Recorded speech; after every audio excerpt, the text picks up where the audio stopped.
दोस्तों एक बार फिर से स्वागत है आप सभी का आपके अपने favourite English learning channel scholar English पर। मेरा नाम है दीपिका कुमावत और मैं इस चैनल पर वेरियस कॉम्पिटिटिव एग्जाम्स के लिए इंग्लिश सब्जेक्ट टीच करती हूँ।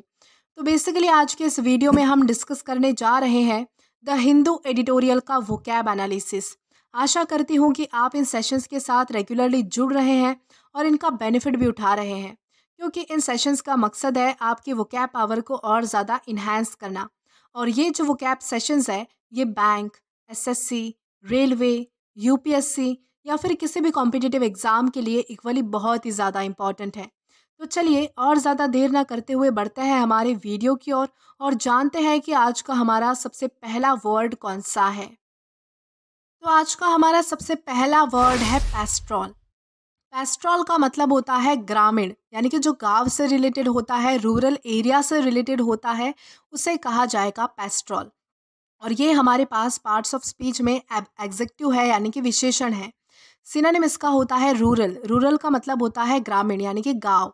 और अगर बात करें इसके एग्जाम्पल की, तो एग्जाम्पल इसका है Maria is capturing pictures of पेस्ट्रल life, यानी कि जो मारिया है वो ग्रामीण जीवन की पिक्चर्स यानी कि फोटोज जो है वो क्लिक कर रही थी, कैप्चर कर रही थी। तो इस कॉन्टेक्स्ट में हम जो है वो पेस्ट्रल इस वर्ड का अलग अलग सेंटेंसेस में यूज़ कर पाएंगे। देन इसी के साथ हम आगे चलेंगे हमारे नेक्स्ट वर्ड की ओर और जानेंगे कि इसके बाद हमारा अगला वर्ड कौन सा है। तो इसके बाद हमारा अगला वर्ड है अनईज। अनईज का मतलब होता है असहजता, यानी कि जब भी आप कंफर्टेबल महसूस नहीं करते हो, असहज हो जाते हो, यानी कि आपको अच्छा नहीं लगता है, कंफर्टेबल फील नहीं होता है, आपको जब टेंशन होने लग जाता है, वरी होने लग जाती है, तब उसे कहा जाएगा अनईज। और ये हमारे पास पार्ट्स ऑफ स्पीच में नाउन है। सिनोनिम इसका होता है डिसकम्फर्ट या फिर वरी, यानी कि एंजाइटी होना, चिंता होना या फिर कंफर्टेबल फील ना करना, असहज महसूस करना, उसे कहा जाएगा डिसकम्फर्ट या फिर वरी। अब अगर बात करें इसके एग्जाम्पल की, तो एग्जाम्पल इसका है he felt a sense of unease during the presentation, यानी कि उसे प्रेजेंटेशन के दौरान जो है वो बहुत ही ज़्यादा डिसकम्फर्ट यानी कि एक डिसकम्फर्ट का सेंस महसूस हुआ, यानी कि असहजता उसे महसूस हुई। तो इस कॉन्टेक्स्ट में हम जो है वो अनईज इस वर्ड का अलग अलग सेंटेंसेस में यूज़ कर सकते हैं।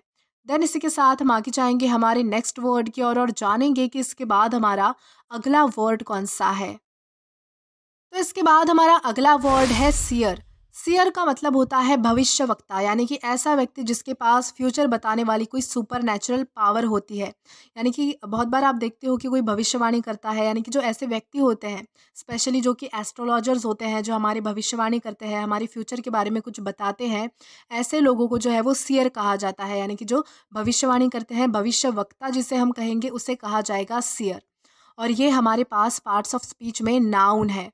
सिनोनिम इसका होता है प्रॉफिट या फिर डिवाइनर। प्रॉफिट या फिर डिवाइनर का मतलब होता है भविष्य बताने वाला, यानी कि ज्ञानी गुणी ऐसा कोई व्यक्ति, यानी कि जिसके पास बहुत ज़्यादा ज्ञान है, जो बहुत ज़्यादा महान है, जिसने महारत हासिल कर रखी है किसी विशेष चीज़ में, उसे कहा जाएगा प्रॉफिट या फिर डिवाइनर।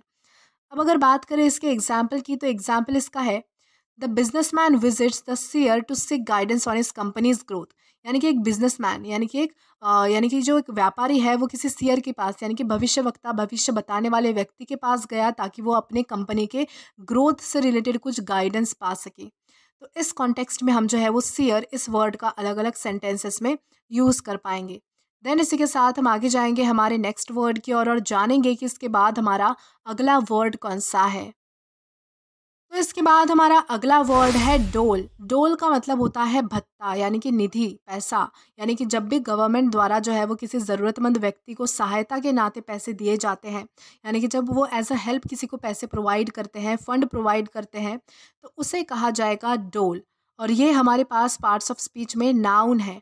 सिनोनिम इसका होता है सब्सिडी या फिर वेलफेयर, यानी कि भत्ता या फिर निधि। अब अगर बात करें इसके एग्जाम्पल की, तो एग्जाम्पल इसका है the government provided a special डोल टू सपोर्ट फार्मर्स, यानी कि गवर्नमेंट ने जो है वो एक स्पेशल भत्ता यानी कि स्पेशल तरीके से पैसे प्रोवाइड किए ताकि जो है वो किसानों को जो है वो मदद मिल पाए, सपोर्ट मिल पाए। तो इस कॉन्टेक्स्ट में हम जो है वो डोल इस वर्ड का अलग अलग सेंटेंसेस में यूज़ कर पाएंगे। देन इसी के साथ हम आगे जाएंगे हमारे नेक्स्ट वर्ड की ओर और जानेंगे कि इसके बाद हमारा अगला वर्ड कौन सा है। तो इसके बाद हमारा अगला वर्ड है बाईपास। बाईपास का मतलब होता है अनदेखा करना, यानी कि जब भी आप किसी डिफ़िकल्ट सिचुएशन को या फिर किसी प्रॉब्लम को जो है वो अनदेखा कर देते हो, इग्नोर कर देते हो या फिर उससे बचने की कोशिश करते हो, तो उसे कहा जाएगा बाईपास। और ये हमारे पास पार्ट्स ऑफ स्पीच में वर्ब है, यानी कि क्रिया है। सिनोनिम इसका होता है इवेड या फिर एस्केप, यानी कि किसी चीज़ से बचना या फिर किसी चीज़ को अनदेखा करना, इग्नोर करना। तो एग्जाम्पल इसका है the student bypass the difficult maths question, यानी कि जो एक स्टूडेंट है, यानी कि एक बच्चे ने क्या किया कि जितने भी डिफ़िकल्ट क्वेश्चंस थे उनसे वो, यानी कि उसे अनदेखा कर दिया, इग्नोर कर दिया, यानी कि उसने जो है वो डिफ़िकल्ट मैथ्स क्वेश्चन को छोड़ दिया, यानी कि वो उस डिफ़िकल्टी और उस प्रॉब्लम को फेस नहीं कर पाया, अनदेखा कर दिया। तो इस कॉन्टेक्स्ट में हम जो है वो बाईपास इस वर्ड का अलग अलग सेंटेंसेस में यूज़ कर सकते हैं। देन इसी के साथ हम आगे जाएंगे हमारे नेक्स्ट वर्ड की ओर और जानेंगे कि इसके बाद हमारा अगला वर्ड कौन सा है। तो इसके बाद हमारा अगला वर्ड है मैंडेट्स। मैंडेट्स का मतलब होता है अनिवार्य करना, यानी कि कंपलसरी करना। यानी कि जब भी आपको कोई चीज़ जो है वो कंपलसरी कर दी जाती है, यानी कि अनिवार्य कर दी जाती है, यानी कि आपको वो काम करना ही होता है, तो उसे कहा जाएगा मैंडेट्स। और ये हमारे पास पार्ट्स ऑफ स्पीच में वर्ब है, यानी कि क्रिया है। सिनोनिम इसका होता है कमांड, यानी कि किसी को ऑर्डर देना, यानी कि कोई चीज़ जो है वो किसी के लिए कंपलसरी कर देना, किसी को ऑर्डर देके वो कोई काम करवाना। अब अगर बात करें इसके एग्जाम्पल की, तो एग्जाम्पल इसका है the Indian government mandates that everyone should take vaccinations, यानी कि इंडियन गवर्नमेंट ने जो है वो ये चीज़ कंपलसरी कर दी है कि हर किसी को जो है वो वैक्सीनेशन लेनी ही चाहिए। तो इस कॉन्टेक्स्ट में हम जो है वो मैंडेट्स इस वर्ड का अलग अलग सेंटेंसेस में यूज़ कर सकते हैं। देन इसी के साथ हम आगे जाएंगे हमारे नेक्स्ट वर्ड की ओर और जानेंगे कि इसके बाद हमारा अगला वर्ड कौन सा है। तो इसके बाद हमारा अगला वर्ड है डिसमैंटल। डिसमैंटल का मतलब होता है तोड़ना, यानी कि जब भी आप कोई चीज़ तोड़ देते हो तो उसे कहा जाएगा डिसमैंटल। और ये हमारे पास पार्ट्स ऑफ स्पीच में वर्ब है, यानी कि क्रिया है। सिनोनिम इसका होता है टेक अपार्ट या फिर ब्रेक डाउन, यानी कि किसी चीज़ को तोड़ देना। अब अगर बात करें इसके एग्जाम्पल की, तो एग्जाम्पल इसका है the new machine has been dismantle, यानी कि जो नई मशीन है उसे जो है वो तोड़ दिया गया। तो इस कॉन्टेक्स्ट में हम जो है वो डिसमैंटल इस वर्ड का अलग अलग सेंटेंसेस में यूज़ कर पाएंगे। देन इसी के साथ हम आगे जाएंगे हमारे नेक्स्ट वर्ड की ओर। तो इसके बाद हमारा अगला वर्ड है आउटरेक। आउटरेक का मतलब होता है नाराज़ या फिर गुस्सा, यानी कि जब आप किसी व्यक्ति से नाराज़ हो जाते हो या फिर आप जब किसी पर बहुत ज़्यादा गुस्सा करते हो तो उसे कहा जाएगा आउटरेक, यानी कि अपना आपा खो देना, उसे कहा जाएगा आउटरेक। और ये हमारे पास पार्ट्स ऑफ स्पीच में एग्जेक्टिव है, यानी कि विशेषण है।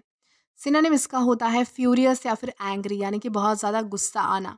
अब अगर बात करें इसके एग्जाम्पल की, तो एग्जाम्पल इसका है she felt outrage when she find that someone had stolen her lunch, यानी कि उसे जो है वो बहुत ज़्यादा गुस्सा आया, वो बहुत ज़्यादा नाराज़ हो गई जब उसे ये पता चला कि किसी ने उसका लंच, यानी कि किसी ने उसका खाना चुरा लिया है। तो इस कॉन्टेक्स्ट में हम जो है वो आउटरेक इस वर्ड का अलग अलग सेंटेंसेस में यूज़ कर सकते हैं। देन इसी के साथ हम आगे जाएंगे हमारे नेक्स्ट वर्ड की ओर और जानेंगे कि इसके बाद हमारा अगला वर्ड कौन सा है। तो इसके बाद हमारा अगला वर्ड है आउटराइट। आउटराइट का मतलब होता है पूरी तरह से, यानी कि जब भी कोई चीज़ जो है वो पूरी तरह से कर दी जाती है, यानी कि पूरी तरह से कोई काम करना, उसे कहा जाएगा आउटराइट। कंप्लीटली उसे कहा जाएगा आउटराइट। और ये हमारे पास पार्ट्स ऑफ स्पीच में एडवर्ब है। सिनोनिम इसका होता है फुल्ली या फिर कंप्लीटली, यानी कि पूरी तरह से। अब अगर एग्जाम्पल देखें, तो एग्जाम्पल इसका है the court outrightly dismiss the case due to lack of evidence, यानी कि कोर्ट ने जो है वो पूरी तरह से केस को डिसमिस कर दिया क्योंकि जो है वो सबूत की कमी थी, एविडेंस की कमी थी। तो इस कॉन्टेक्स्ट में हम जो है वो आउटराइट इस वर्ड का अलग अलग सेंटेंसेस में यूज़ कर पाएंगे। देन इसी के साथ हम आगे जाएंगे आज के हमारे लास्ट वर्ड की ओर और जानेंगे कि वो वर्ड हमारा कौन सा है। तो इसके बाद हमारा लास्ट वर्ड है म्यूज़। म्यूज़ का मतलब होता है प्रेरणा, यानी कि इंस्पिरेशन, यानी कि जब भी आपको किसी चीज़ से इंस्पिरेशन मिलती है, प्रेरणा मिलती है, तो उसे कहा जाएगा म्यूज़। और ये हमारे पास पार्ट्स ऑफ स्पीच में नाउन है। सिनोनिम इसका होता है इंस्पिरेशन या फिर इन्फ्लुएंस, यानी कि किसी चीज़ से प्रभावित होना या फिर किसी चीज़ से प्रेरणा मिलना, इंस्पिरेशन मिलना। अब अगर बात करें इसके एग्जाम्पल की, तो एग्जाम्पल इसका है the poet found his muse in the flowers, यानी कि जो पोइट है उसे जो है वो उसकी इंस्पिरेशन, उसकी प्रेरणा जो है वो फूलों में मिली। तो इस तरह से हम जो है वो म्यूज़ इस वर्ड का अलग अलग सेंटेंसेस में यूज़ कर सकते हैं।